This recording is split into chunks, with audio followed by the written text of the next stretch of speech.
పితా పుత్ర పవిత్రాత్మ నామమున ఆమెన్. జ్ఞానవాణి ప్రేక్షకులకు వందనములు. ఈరోజు మన పునీత అన్నమ్మ గారి రెండవ రోజు నవదిన ప్రార్థనలకు స్వాగతం. ఈనాడు మనం పునీత అన్నమ్మ గారి యొక్క ప్రార్థనా జీవితాన్ని ధ్యానించుకోబోతున్నాం. ప్రార్థన అనేది మానవునికి దేవునికి మధ్య పరస్పర సంభాషణ.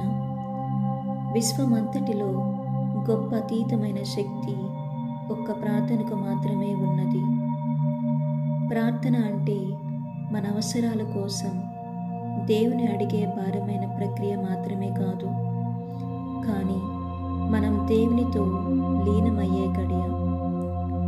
ప్రార్థించక నష్టపోయేవారు అనేకులున్నారు, కానీ ప్రార్థించి నష్టపోయిన వారు ఎవరునూ లేరు.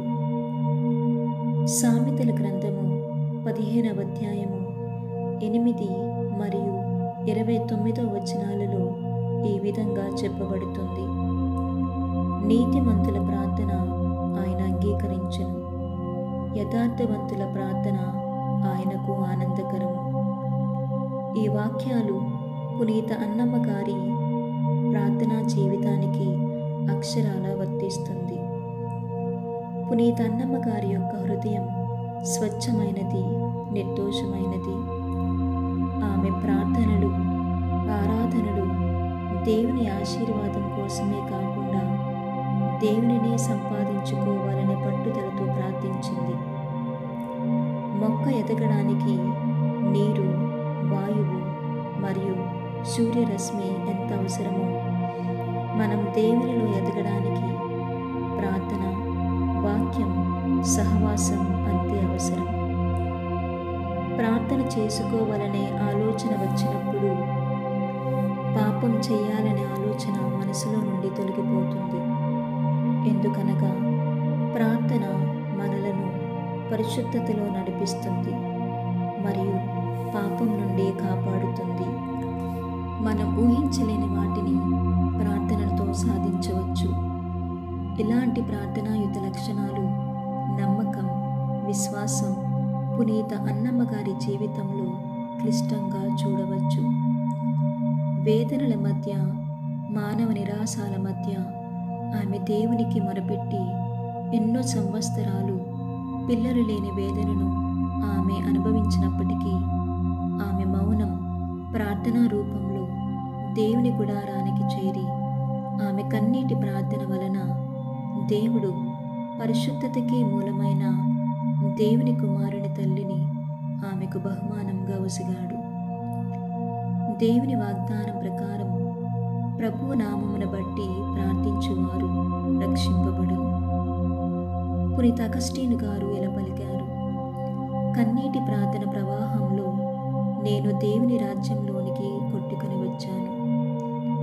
ప్రార్థించే వ్యక్తి పర్వతాలను పికిలించగలడు, వాటిని సముద్రములోనికి విసిరివేయగలడు, ఆకాశానికి భూమికి నిచ్చెనను వేయగలడు. దానిపై దేవదూతలు ఆ విరామంగా ఎక్కుతూ దిగుతూ ఉండేలా చేయగలుగుతుంది. ప్రియమైన దేవుని సంగమా, పునీత అన్నమ్మ గారి వలె గొప్ప ప్రార్థనలు చేయకుండా నీవు దేవుని కోసము గొప్ప పని చేయలేవు. ఎందుకంటే ఆ గొప్ప ప్రార్థనలే ఒక గొప్ప ఆత్మీయ ఉజ్జీవానికి దారితీస్తాయి. పునీత అన్నమ్మ గారు దేవునికి ప్రార్థన చేయు వారందరి ఎడల కృపచూపుటకు దేవుడు ఐశ్వర్యవంతుడై ఉన్నాడు అని గ్రహించి, నమ్మి విసుగు చెందక నిత్యము ప్రార్థించి దేవుని మేలులతో తన హృదయాన్ని తృప్తిపరుచుకున్నారు. ప్రార్థన ఊపిరి వంటిది. ఊపిరాడకపోతే మనిషి చనిపోతాడు. ప్రార్థన చేయకపోతే క్రైస్తవుడు ఆత్మలో చనిపోవును. దేవుడిని విడిచి నాశనం అవ్వడానికి మొదటి కారణం 10కి 9 సార్లు వ్యక్తిగత ప్రార్థనను నిర్లక్ష్యం చేయడం. మన జీవితంలో కొన్నిసార్లు అనుకోవచ్చు, మా ఇంట్లో నేనొక్కదాన్నే ప్రార్థన చేస్తున్నాను, నా ఒక్కదాని ప్రార్థన దేవుడు వింటాడా అని ప్రార్థనను నిర్లక్ష్యం చేసిన సందర్భాలు ఉండవచ్చు. మనలో ఆలోచిస్తే రాహాబు ఇంటికి రక్షణ వచ్చేదా? యేసయ్య వంశావళిలో చేరేదా? నీ ఒక్కదాని ప్రార్థన సమర్పణ చాలు గొల్యాతు లాంటి సమస్యలను అతి సులువుగా జయించడానికి. ప్రార్థన యొక్క తాళపు చెవి ప్రార్థిస్తూ ఉండడమే. మనం శక్తి లేని క్రైస్తవుడిగా కాకుండా ఎడతెగగా ప్రార్థించి పునీత అన్నమ్మ గారి వలె దేవుడు మన ప్రార్థనలను, కోరికలను సిద్ధింపచేసి మన ఆలోచన యావత్తును సఫలపరుచునని దృఢంగా నమ్మి విశ్వసించి ఆ పుణ్య స్త్రీ వలె ప్రార్థనా జీవితంలో వచ్చే ఫలితముల వలె నా ప్రార్థనలు నీ చిత్తము నెరవేర్చినట్లు చేయమని, మరి ముఖ్యంగా ప్రార్థన లేని జీవితం శక్తి లేని జీవితం అని గ్రహించి ప్రార్థననే ఒక ఆయుధాన్ని మనకు దయచేయమని పునీత అన్నమ్మ గారి ప్రార్థనా సహాయం ద్వారా వేడుకుందాం.